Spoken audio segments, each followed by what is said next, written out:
बोलने की भी जगह ठीक एक ही जगह नियत होनी चाहिए। खैरियत है, माइक काम कर रहा, इसके लिए भी नरेंद्र भाई की मदद लेनी पड़ती है।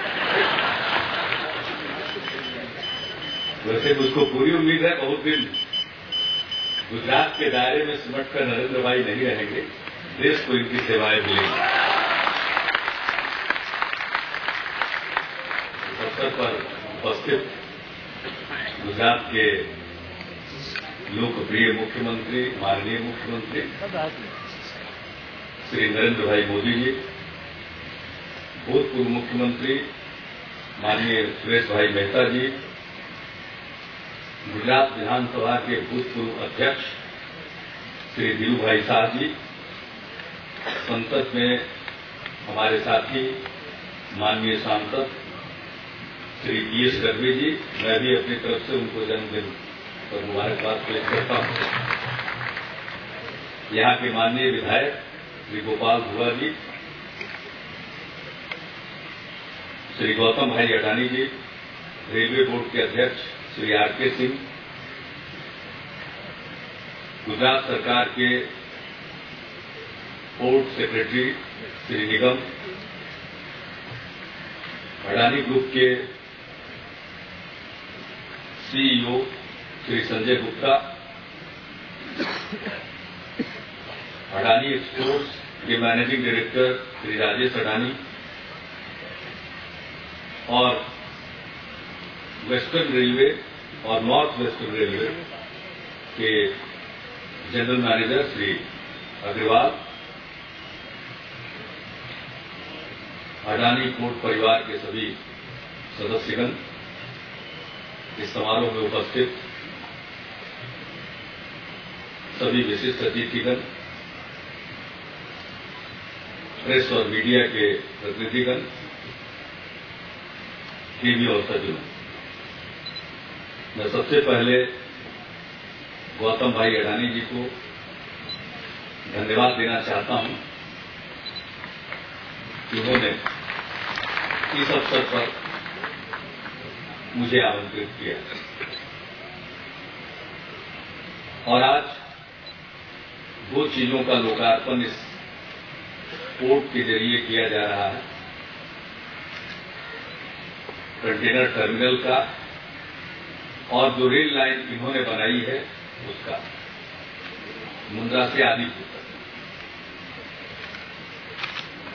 बहुत सारी बातों की चर्चा तो नरेंद्र भाई मोदी जी करेंगे, लेकिन रेलवे के संबंध में है, इसलिए मैं इतना बता दूं कि ये भारतीय रेल के इतिहास में, यानी आजादी के बाद से, जब से उसके पहले जो रेलों का स्वरूप था उसमें बदलाव आया आजादी के बाद से, और भारतीय रेल कहलाई इंडियन रेलवेज, तो उसके इतिहास में यह एक पहला प्रयोग हुआ है प्राइवेट सेक्टर में रेल लाइन के निर्माण का। इन्होंने रेल लाइन का निर्माण किया, 57 किलोमीटर रेल लाइन का, लेकिन ये रेलगाड़ी उस पर नहीं चला सकते, रेलगाड़ी तो रेलवे ही चलाएगी, लेकिन जितना सुनने में आसान है उतना इसको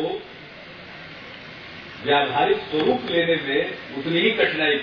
सुनने में तो किसी को लगेगा कि पैसा अडानी का तो रेल क्यों नहीं बनाएंगे, इसमें भारतीय रेल में क्या वास्ता है, इन्होंने पैसा लगा दिया तो फिर क्यों नहीं बना सकते। लेकिन कई प्रकार की बाधाएं, पैसा रहते हुए रेल लाइन नहीं बना सकते। तो रेलवे ने कहा कि नहीं है, आप पैसा जरूर लगाइए और रेल लाइन बनाइए।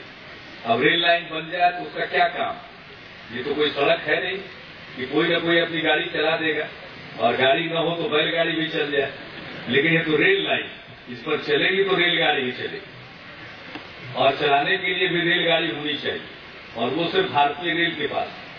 इसलिए ये एग्रीमेंट भी बहुत प्रकार के संकट में था, अब वो सब संकट दूर करते हुए ये एग्रीमेंट भी हो गया, समझौता भी हो गया, रेल लाइन बन गई और रेल लाइन पर रेलगाड़ियों का चलना भी प्रारंभ हो गया, मालगाड़ियों। और अगर पोर्ट बन जाए और उसके साथ रेल की कनेक्टिविटी, सड़क की कनेक्टिविटी न हो तो पोर्ट सफल नहीं हो सकता। और सड़क की कनेक्टिविटी तो होना ही होना चाहिए, लेकिन जब तक अगर रेल की कनेक्टिविटी न हो तो पोर्ट का विस्तार नहीं हो सकता, विकास नहीं हो सकता। इसलिए रेल की कनेक्टिविटी होनी चाहिए। और रेल की कनेक्टिविटी के क्षेत्र में ये पहला प्रयोग पोर्ट के कनेक्टिविटी के क्षेत्र में निजी क्षेत्र ने रेल लाइन डाली और रेलवे एक एग्रीमेंट के तहत जिसका रेवेन्यू शेयरिंग, इस कंपनी को भी पैसा मिलेगा और रेलवे को भी पैसा मिलेगा। तो एक प्रकार का ये पहला प्रयोग गुजरात में ही हो रहा है। और इसके साथ ही साथ गुजरात में और काम भी हो रहा है। मैं सिर्फ रेलवे से संबंधित बातों की चर्चा कर रहा हूं, बाकी अन्य बातों का तो अनेक काम हो रहा है। इंफ्रास्ट्रक्चर के क्षेत्र में विकास हो रहा। दूसरा एक प्रयोग जो हुआ है वो हुआ है निजी क्षेत्र की भागीदारी के साथ रेल लाइन का निर्माण।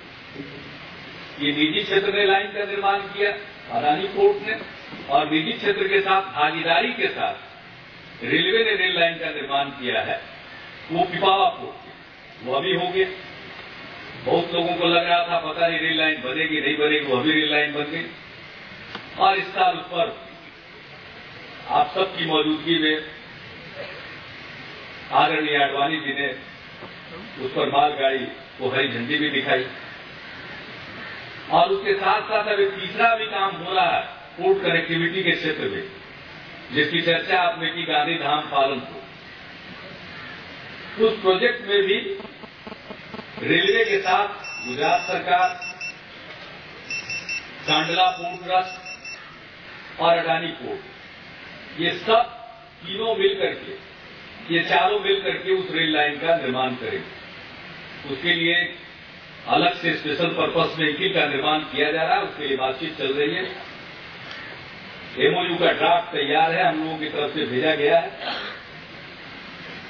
लेकिन उसके लिए हम इंतजार नहीं कर रहे। रेलवे की तरफ से हम पूंजी लगाते जा रहे हैं।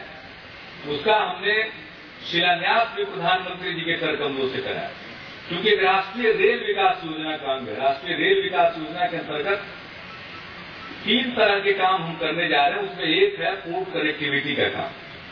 जितने भी पोर्ट हैं उनके साथ इंटरलाइन को जोड़ने के लिए रेल कनेक्टिविटी का प्रोजेक्ट उसमें लिया जाएगा। रेलवे भी पैसा लगाएगी, बाकी और क्षेत्रों से भी उसमें पैसा लगेगा। एसपीवी के माध्यम से हम चाहेंगे कि पोर्ट कनेक्टिविटी का काम किए। गुजरात में सबसे अधिक पोटेंशियल है पोर्ट के डेवलपमेंट का, और गुजरात शायद पहला राज्य है जिसने मैरीटाइम बोर्ड भी बनाया था। उसके माध्यम से अनेक पोर्ट्स के डेवलपमेंट की संभावना है। कुछ पोर्ट को डेवलप कर चुके हैं और कुछ और आने वाले हैं। तो इन सबों के साथ कनेक्टिविटी के लिए हमारा प्रस्ताव है। चाहे पोर्ट कनेक्टिविटी का कोई भी प्रस्ताव होगा, हम अपनी तरफ से उसको सहज स्वीकार करेंगे।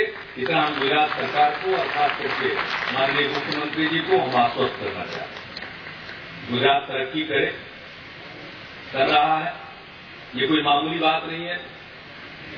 इस इलाके में मुझको कृषि मंत्री के रूप में भी आने का मौका मिला था जब यहां भूकंप हुआ, और उन दिनों कृषि मंत्रालय के साथ ही भारत सरकार का डिजास्टर मैनेजमेंट जुड़ा रहा। तो उस नाते क्योंकि संसद में उससे संबंधित सवालों का जवाब देना तो मैं आया था, लेकिन इतने कम समय में जिस प्रकार से पुनर्निर्माण का काम हो रहा है, इसके लिए मैं गुजरात वासियों को सलाम करता हूं, और गुजरात सरकार को जिसका नेतृत्व नरेंद्र मोदी जी कर रहे हैं उनको मैं साधुवाद देना चाहता हूं, बधाइयां देना चाहता हूं। बहुत काम हो रहा है गुजरात।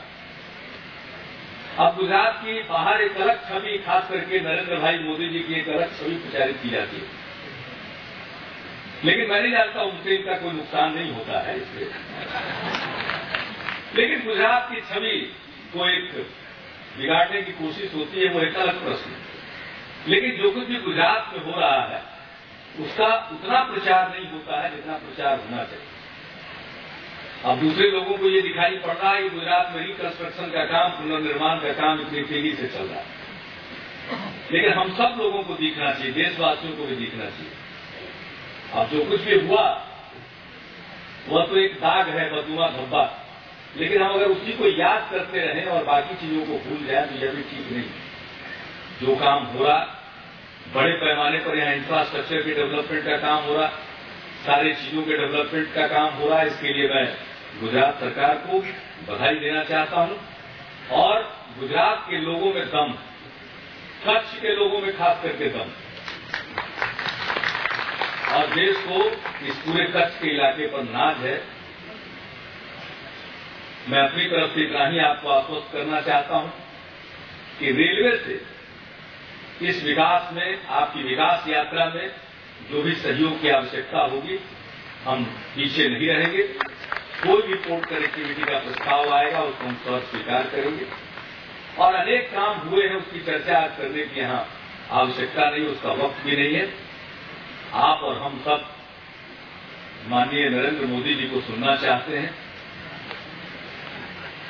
इसलिए मैं ज्यादा वक्त नहीं लेना चाहता हूं।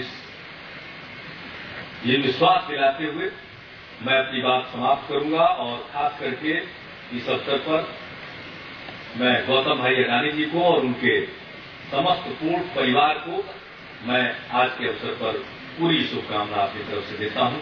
और एक बात उन्होंने कही है जिसको रिस्पॉन्ड करना शायद मुनासिब होगा। इन्होंने कहा है कि इसको एक ऐसा कॉरिडोर बनाया जाए गांधीधाम पालनपुर, यहां से लेकर के पंजाब तक, ताकि हम डबल डेकर कंटेनर चला सके, ट्रेन चला सके। तो आपको जान करके ये खुशी होगी कि हमारे राष्ट्रीय रेल विकास योजना के अंतर्गत पोर्ट कनेक्टिविटी की जो हमारी योजना है उसमें यह प्रस्ताव हम लोगों ने रखा है और जरूर हम इस पर विचार कर रहे हैं और हम लोगों की इच्छा भी होगी ताकि एक ही ट्रेन में और माल चला जाए और कंटेनर चले जाए, तो उससे देश के आर्थिक विकास में मदद मिलेगी। माल गंतव्य तक ज्यादा पहुंचेगा, जल्दी पहुंचेगा। और ये जो पूरी राष्ट्रीय रेल विकास योजना हमारी इसलिए है कि हम इंफ्रास्ट्रक्चर को, रेल इंफ्रास्ट्रक्चर को इस लायक बना दें कि यात्री गाड़ियों की बात मैं नहीं कह रहा हूं, मैं तो चाहता हूं माल गाड़ियां 100 किलोमीटर प्रति घंटे की रफ्तार से चले। आज मालगाड़ी मंथर गति से चलती है, यात्री गाड़ी आगे चलती है। हम तो चाहते हैं मालगाड़ी भी अपने रास्ते चलती रहे, यात्री गाड़ी भी चलती रहे, कोई किसी से बाधित न हो। हम तो उस प्रकार का रेल तंत्र विकसित करना चाहते हैं। और मैं शुक्रगुजार हूं आदरणीय प्रधानमंत्री श्री अटल बिहारी वाजपेयी का, उन्होंने हम लोगों के प्रस्ताव को स्वीकार किया और राष्ट्रीय रेल विकास योजना एक नॉन बजटरी इनिशिएटिव है और 15,000 करोड़ रुपए का उन्होंने स्वीकृत किया। तो उसके अंतर्गत गुजरात का बहुत सारा काम रेल प्रोजेक्ट का संभव हो पाएगा।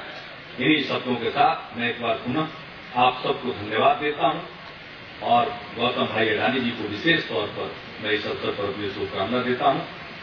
नरेंद्र भाई मोदी जी को मैं अपनी पूरी बधाइयां देता हूं, जिन्होंने जो प्रगति में नई छलांग लगाई है और गुजरात का विकास देश के विकास में सहायक है और गुजरात का विकास होगा तो देश विकसित होगा। इन्हीं शब्दों के साथ आप सबको पुनः धन्यवाद।